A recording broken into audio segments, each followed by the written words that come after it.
4 sites étaient au centre d'évaluation de l'atelier de formation initié par le projet PANAFE, renforcement de la résilience et de la capacité d'adaptation des femmes et des enfants au changement climatique en République démocratique du Congo. À Kisantu, précisément dans le Congo central, au profit des animateurs des émissions environnementalistes. Il s'agit de Ngimbi Kiyaka, Kipopo dans le Haut-Katanga et Ngandajika dans le Kasaï. Le problème de l'entretien de pelouse de ces sites a suscité pas mal de réactions des ingénieurs de ces différents sites. Dédé Bangou s'explique. Notre station est entretenue. Et là où il y a un petit problème, c'est au niveau de la pelouse. Parce qu'on a dit qu'il faut mettre les gazons. Dans notre station classique, il y a la pelouse. Dans la station automatique, la pelouse, on va planter ça parce qu'au moment où on était en train d'installer la station automatique, c'était pendant la saison sèche. Et pendant la saison sèche, il est difficile de placer le gazon. Mais pendant la saison des pluies, on a déjà commencé à placer petit à petit les gazons parce que c'est très important que dans une station météorologique, qu'on puisse couvrir les sols avec le gazon pour limiter la chaleur.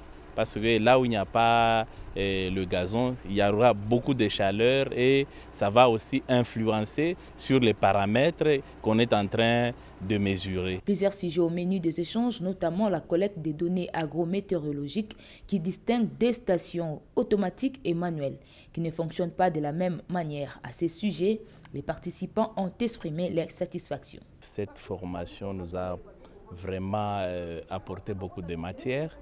On a commencé par parler de la station automatique, comment est-ce qu'on collecte les données automatiquement, parce que dans nos stations, on avait d'abord les stations classiques ou les stations manuelles où l'observateur intervenait. Donc il y avait l'intervention d'un monsieur tous les matins, à 10h, à 11h, à 12h, devrait aller sur les parcs météo pour prélever les données. Mais ici, on a insisté sur la station automatique. Tout se fait automatiquement à partir des capteurs. On a des différents capteurs qui captent tous les paramètres météorologiques et les envoient au niveau du cerveau central ou de l'unité centrale qui est ici appelée station, et les informations à partir d'un moniteur, vous collectez toutes les données. Je crois que c'est une formation qui apporte le plus aux observateurs d'abord qui étaient dans l'observation manuelle. Maintenant on est dans l'observation automatique.